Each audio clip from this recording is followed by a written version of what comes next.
Hi అండి, hello, welcome to our channel daily రుచులు and ideas. ఈ వీడియోలో నేనైతే చిన్నపిల్లలకు ఉగ్గు తయారు చేసే విధానాన్ని చూపిస్తాను. ఇంకా లేట్ చేయకుండా వీడియోలోకి అయితే వెళ్ళిపోదాము.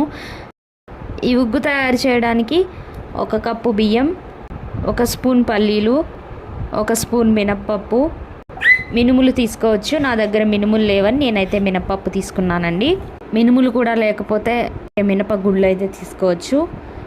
అలాగే కందిపప్పు, పచ్చెనగపప్పు, ఇవన్నీ కూడా ఒక్కొక్క స్పూన్ అండి, ఇక్కడ వీడియోలో చూపించినట్లు. అలాగే ఎర్ర కందిపప్పు కూడా తీసుకున్నాను నేను. పెసలు, సగ్గుబియ్యం, బాదం పప్పులు 10, జీడిపప్పులు 10. వీటన్నిటిని కలుపుకొని 2 సార్లు బాగా కడుక్కొని, మనకు పౌడర్ అవ్వాలి కాబట్టి ఎండలో ఆరబెట్టుకోవాలి. 2-3 అవర్స్ ఆరబెట్టుకుంటే బాగా ఎండిపోతాయి. ఇవి తడి ఏమీ లేకుండా ఆరిపోతాయి. ఇప్పుడు ఇవన్నీ బాగా ఆరిపోయాయండి.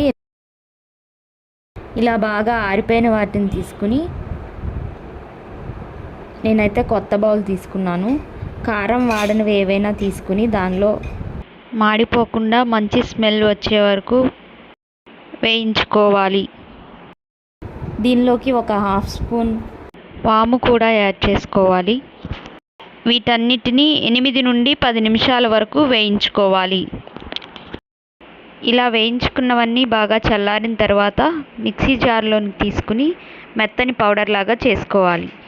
ఇలా చేసుకున్న పౌడర్ని ఎయిర్ టైట్ కంటైనర్లో పెట్టుకుని స్టోర్ చేసుకుంటే 1 మంత్ వరకు పాడవకుండా ఉంటుంది. ఫీడింగ్ కోసం తయారు చేసుకునే విధానం: 1 స్పూన్ ఈ పౌడర్ని తీసుకుని 2 గ్లాసులు నీళ్ళైతే వేసుకోవాలి. లంప్స్ ఏమీ లేకుండా బాగా కలుపుకోవాలి. ఇలా కలుపుకున్న దాన్ని స్టవ్ మీద పెట్టుకుని బాగా ఉడికించుకోవాలి. ఎంత కన్సిస్టెన్సీ కావాలంటే అంత కన్సిస్టెన్సీ వరకు ఉడికించుకోవాలి. ఇలా ఉడుకుతుండగా 1 చిటికెడు సాల్ట్ కూడా వేసుకోవాలి దీంట్లో. ఈ సాల్ట్ అనేది కంప్లీట్గా ఆప్షనల్ అండి. ఇప్పుడైతే బాగా ఉడికిపోయిందండి. ఈ కన్సిస్టెన్సీ సరిపోతుంది నాకు. 1 స్పూన్ నెయ్యినైతే యాడ్ చేస్తున్నాను. బాగా కలుపుకొని సర్వింగ్ బౌల్లోకి తీసుకుని పిల్లలకు ఫీడ్ చేసుకోవడమే.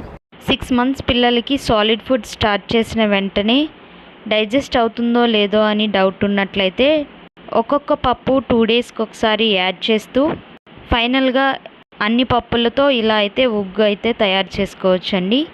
ఈ వీడియో మీకు నచ్చినట్లయితే లైక్ చేయండి, షేర్ చేయండి, సబ్స్క్రైబ్ చేయడం అయితే మర్చిపోకండి. Thanks for watching.